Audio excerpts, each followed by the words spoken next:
While others are stuck playing catch-up, Wendy was serving spicy takes, stealing market share, and turning up the heat in the quick-service restaurant industry. You thought we were just here for burgers and sass on Twitter? Oh no, we're here for world domination. But before we strike, let's assess the battlefield. Here's a quick recap of the state of the QSR industry. Our 5 forces analysis revealed that the industry has low to moderate attractiveness. The threat of new entrants is moderate, despite major players holding strong cost and brand advantages. Robust industry growth and a highly fragmented market create room for new players to succeed, especially at the local level. Competitive rivalry is low to moderate. While leading players are well equipped with advanced tech and strategies to compete effectively, strong industry growth and diverse customer segments reduce competition, allowing firms to grow without fiercely battling for the same market share. The bargaining power of suppliers is moderate to high due to concentrated markets in beef and beverages, and suppliers' ability to serve multiple industries. While basic ingredients are easily substituted, dominated suppliers still hold pricing and negotiation leverage over QSRs. The threat of substitutes is moderate to high, as consumers can easily switch to alternatives such as full-service restaurants, convenience store food, and rapidly growing meal kits at little to no cost. However, QSRs maintain an edge among consumers who value speed and convenience, which several substitutes can't match. The bargaining power of consumers is moderate to high, driven by low switching costs, price sensitivity, and emerging consumer segments that increase demand for healthier and more diverse options. Still, strong brand loyalty, like among immigrant Filipinos favoring Jollibee, can slightly weaken buyer power for certain firms. Similarly, the external business environment also poses challenges for QSRs. Intense pressure from worker unions drive federal governments to lobby for pro-worker policies. For instance, California has mandated raising the minimum wage to $20 per hour for fast food workers and created a fast food council, while New York City legislated the Fair Work Week law, regulating working schedules. This ultimately increases costs for QSRs. The inflation rate in the US was 2.3% as of April 2025, which is the lowest rate since early 2021. This signals greater price stability for QSRs, easing pressure on input costs, limiting the need for steep menu price increases, and helping preserve profit margins while supporting consumer spending.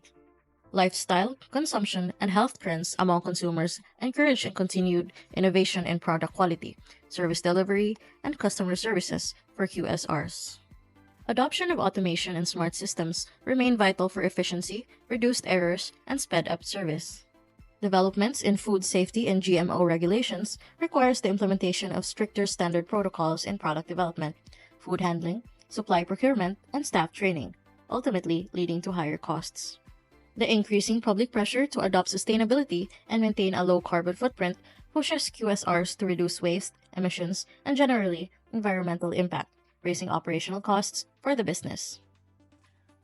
While industry challenges pose significant threats to quick service restaurants, success depends on their ability to adapt by aligning with key success factors. QSRs must focus on operational efficiency and speed by optimizing workflows and adopting automation like kiosks to improve service and reduce costs. Embracing technology through digital tools and data analytics enhances customer experience and streamlines operations. Targeted marketing, tailored to local demographics, drives customer engagement and loyalty. Continuous product innovation keeps menus fresh and relevant, while strong supply chain management ensures consistent quality and sustainability. Finally, maintaining cost efficiency by controlling expenses across all areas is crucial for long-term profitability and competitiveness. Our VRIO analysis revealed that Wendy's resources are considered valuable. However, none are assessed as rare, inimitable, or organizationally supported to a degree that would provide sustained competitive advantage. As a result, each resource yields only competitive parity. Moving forward with McDonald's, some resources only provide competitive parity due to a lack of rarity and inimitability. However, a few are valuable and rare, giving it a temporary competitive advantage. Lastly, let's look at Burger King. Our assessment found that several key areas provide competitive parity. While valuable, these attributes lack the necessary rarity and inimitability for a distinct advantage. Conversely, other factors demonstrate both value and rarity, resulting in a temporary competitive advantage. But how do our competitors fare in the current landscape? McDonald's holds strong market leadership with unmatched global brand recognition, cutting-edge digital platforms, and a top-tier supply chain. It leads in revenue and profit while pushing bold sustainability goals. But challenges remain. Sales growth is slowing, operational rollouts lag, and tensions with franchisees threaten unity. Even giants need fine-tuning. Burger King stands out with value-driven menus, global expansion, and early leadership in plant-based offerings. It's also pushing sustainability with 40% of restaurants powered by renewables. Still, it struggles with weak breakfast sales, franchisee dependency, and a brand identity caught between value and premium, leaving its image blurred in a crowded market. McDonald's dominates through scale, innovation, and consistency, while Burger King competes on value and menu innovation but lacks brand clarity and consistency. In response, Wendy's can carve out a strong market position by taking advantage of its key core competencies. First, Wendy's has a strong franchise network. It has over 6,800 franchised locations, generating significant revenue streams for the company while maintaining local relevance. Second, the company has invested heavily in digital-enabled operational efficiency, from mobile ordering and kiosks to AI-powered forecasting. Wendy's integrating technology across its operations to improve speed, accuracy, and customer convenience. Third, Wendy's benefits from its strong brand positioning, anchored in its fresh, never frozen promise. This distinguishes it from competitors and reinforces its premium quality image. Fourth, its growing commitment to sustainability and ESG, including eco-friendly packaging and energy-efficient stores, not only meets regulatory expectations, but also strengthens consumer trust and investor appeal. Another key factor is Wendy's high-impact social media marketing. The brand's bold, witty online presence has made it a cultural icon, especially among Gen Z, driving engagement far beyond traditional advertising. Financially, Wendy's maintains a healthy cash flow and liquidity, which gives the company flexibility to invest in innovation, reduce debt, and return value to shareholders. Lastly, Wendy's outperforms many of its competitors with above-average sales per location, showing the strength of its individual store performance and the value customers see in its offering. Together, these core competencies form the foundation of Wendy's competitive strategy and long-term growth. Let us now dive into our SWOT analysis. Wendy's is still built on strength. Their brand bites back with a sharp online wit, proving social media engagement isn't just for show. And their unwavering promise of fresh, never frozen remains their quality cornerstone. But every empire has its cracks. Their global footprint remains a fraction of the giants, limiting their international punch. The breakfast battle is still scattered, a fragmented rollout leaving ground to be claimed. Digitally, their reach overseas isn't as deep, and their value menu, a little thin for the truly budget-conscious. However, Wendy's future sizzles with opportunity. Like the hunger for premium QSR is growing, playing right into Wendy's quality focus. The breakfast menu is a wide open field for expansion, the world's tapping for digital and delivery, offering new avenues to reach customers. Smart, select international rollouts could unlock significant growth, and embracing tech-driven efficiency can streamline operations. Even exciting co-brand and partnership launches could create new buzz. But still, storm clouds gather with the threats. The QSR arena is a brutal battleground, with competition intensifying. Consumer tastes are pivoting towards health and wellness, demanding menu agility. Now moving on to the competitive strength assessment. This competitive strength assessment isn't just numbers, it's the battlefield. We pitted Wendy's, McDonald's, and Burger King head-to-head on what truly matters in this fast food fight. And the victor? McDonald's, the undisputed heavyweight, flexing its muscle in speed, tech, marketing precision, and that all-important supply chain. They are a well-oiled machine for a reason. But Wendy's isn't backing down. They're the innovative engine, cooking up craveable creations and embracing tech with gusto. They're smart, they're modern, but they're getting outpaced in the daily grind, aka operational efficiency, and their supply lines aren't as lean as the big boys. And Burger King? They're scrappy in speed and supply, holding their own. But their lagging innovation game and their tech adoption feels a step behind. The final score? McDonald's dominates. Wendy's shows promise but needs to sharpen its operational edge. And Burger King? They've got ground to make up. This isn't just about who sells the most. It's about who's built to win the long game. And right now, the crown sits firmly on the golden arches. But Wendy's will never back down and is gunning for the crown. They say space is the final frontier, but in strategy, the space matrix is where the real mission begins. Think of it as your business's personal strategy GPS. No, turn left in 200 meters. Just clear directions on whether to play it safe or go full throttle. We're looking at four major forces here: financial strength and competitive advantage, which are your internal engines. Then the environmental stability and industry attractiveness are the external winds you're flying into. Under FS, we've got an average of 3. Since liquidity is rated at 4 because the current ratio is 1.9, solvency is 2 due to high debt ratio, profitability is at 3 for the growing ROE of 18%, operating performance is 3 due to its efficiency but not yet scalable like McDonald's, and 3 as well for cash flow performance since it is stable and strong. Under CA, we've got 1 in market share due to the undersized market globally compared to its market leader. 2 in brand recognition since it's not that well known in the global landscape. 3 for innovation due to its effectivity in limited time offerings. 2 for operational efficiency since it is just sufficient but not revolutionary. And 1 for proprietary recipes since it is easily imitable. In this case, the company scores solidly on financial strength with an average of 3. That's like the saying, hey, we've got some fuel in the tank. But competitive advantage, it's lagging at just 1.8. Our ship's armor is a little rusty. Now, look at the environmental stability, an average of negative 2.25. That's turbulence. Tech changes, inflation, price wars, it's not exactly a smooth ride. But industrial attractiveness scores a 1.25, so the market's not bad. It's just a rough climate out there. Under ES, we have negative 2 for inflation, since QSRs are sensitive to raw ingredients and wage inflation.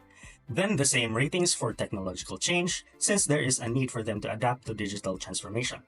Price elasticity is negative 3 due to the high price-sensitive market. And lastly, negative 2 for competitor price range due to how common price wars are against these giant fast food chains. Moving on to IA, growth potential is high at 4 because of the maturity of its industry. Profit potential at lower 2 since it is possible but thinner compared to other industries like tech. Then, negative 2 at supplier bargaining power since it has high market concentration and the ability to serve multiple industries. Lastly, ease of entry is at 1 due to the highly fragmented markets and robust industry growth rate. However, big chains remain at the forefront of the industry, gaining significant incumbency advantages over newcomers. In order to get the axis value or the vector components for plotting Wendy's on the plane, we need to get the sum of each pair of the internal components, which are 4.8 for axis Y and negative 1 for x-axis. All these inputs lead to a total vector that places the company in the competitive strategy quadrant of the space matrix. This means the business isn't in dire straits, but can't afford to sit back either. It needs to actively defend market share, improve internal capabilities, and tackle external threats head-on, likely through marketing, innovation, and operational efficiency. So yeah, the space matrix won't get you to Mars, but it will tell you whether to attack, retreat, or hold your ground. In this case, time to suit up and compete. With this, we offer you alternative courses of action. Let's be real, Wendy's isn't exactly flipping the competition. Compared to McDonald's and Burger King, it's facing a weaker competitive position. Think lower market share, mid-tier brand recognition, and super price-sensitive customers. But Wendy's has a plan: cost leadership. They're keeping prices low, quality high, and burgers fresh off the grill. A strategy: win wallets without compromising on taste. Now, how do they level up? We've got 2 plays on the table. First, market development. Wendy's isn't financially stable at a solid FS of 4.2. This means they can take smart risks, like expanding through master franchising or joint ventures to scale with less upfront cost. Second, product development. Wendy's isn't top of the mind like its rivals, so it might be time to spice things up. New offerings like plant-based meals or ethnic flavors can pull in new customers and ease price sensitivity. Expand markets or expand the menu. Let's crunch the numbers. Based on the 5 weighted criteria, both strategies scores well, but there's a winner. Market development edges out with a score of 4.25 versus product development's 4.15. Why? It delivers stronger ROI, aligns better strategically, and comes with less risk. So, our recommendation? Go with market development. Expand smart, scale low risk, and let franchising fuel the next growth chapter. In the first 6 months, we'll identify untapped regional markets with high growth potential. Our selection will focus on regions with favorable franchising laws, strong urban populations, robust delivery infrastructure, and political stability. Key activities include comprehensive market research, legal reviews, identifying local partners, and evaluating supply chain feasibility to ensure a sustainable entry point.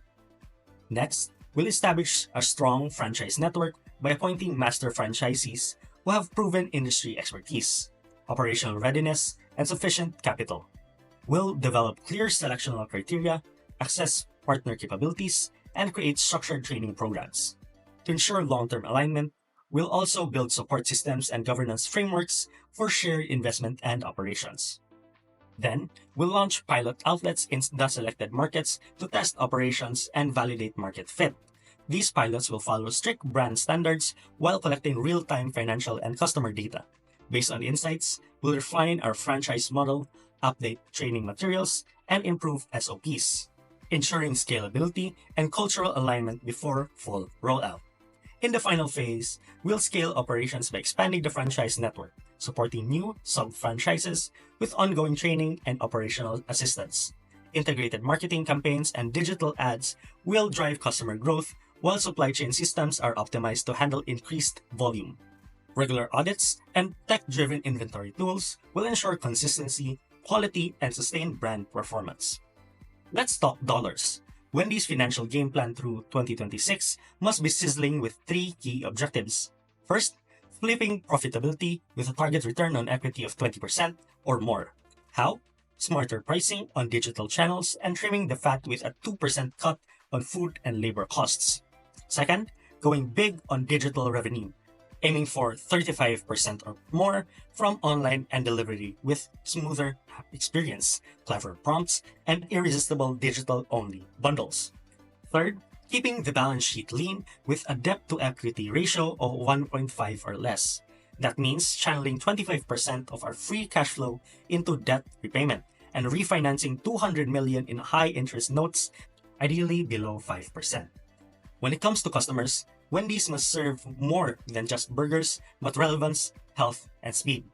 First, by deepening the bond with Gen Z, targeting a brand NPS of 55 plus. Expect a TikTok takeover and menu items co-created with micro-influencers. It's viral marketing, the Wendy's way. Second, by capturing the hearts of health-conscious diners, the goal, 10% of sales from plant-based or better-for-you options. That means fresh collabs with health brands and 2 new plant-based items every quarter. And third, by turning up the heat on convenience and speed with an average drive-through time of under 120 seconds. How? With AI-powered forecasting and 500 more digital kiosks for lightning-fast service. Behind the scenes, Wendy should cook up serious innovation and operational excellence. First, by accelerating its innovation cycle, aiming to launch new items in 8 weeks or less. With Innovation Kitchen and fast-track approvals, it'll go from idea to tray in no time. Second, by making supply chain hiccups a thing of the past, with a 98% on-time delivery rate and less than 1% stockouts achieved through multiple source deals and a real-time supply dashboard. Lastly, franchisees must get their glow up with a target of 5% annual sales growth system-wide. With a boost from the Wendy's Coach, digital dashboard, and quarterly workshops to keep everyone fired up and on track. Wendy's must have happy, tech-savvy teams that cook up the best results. First, they must be building a digital-first culture with 90% of staff trained on digital and data tools by 2026. Think quarterly e-learning and a quote-unquote digital champion badge for managers leading the charge. Second, by tackling crew turnover head-on. The goal? Keep annual turnover below 65% with clear career paths, referral bonuses, and flexible schedules that actually work for real life. Lastly, by unlocking team creativity by fostering continuous innovation with 100 plus employees' ideas implemented each year. From quarterly hackathons to an internal idea portal, they must give great ideas the green light to shine. Because growth starts with the crew behind the counter. So, Wendy's, is that enough for world domination?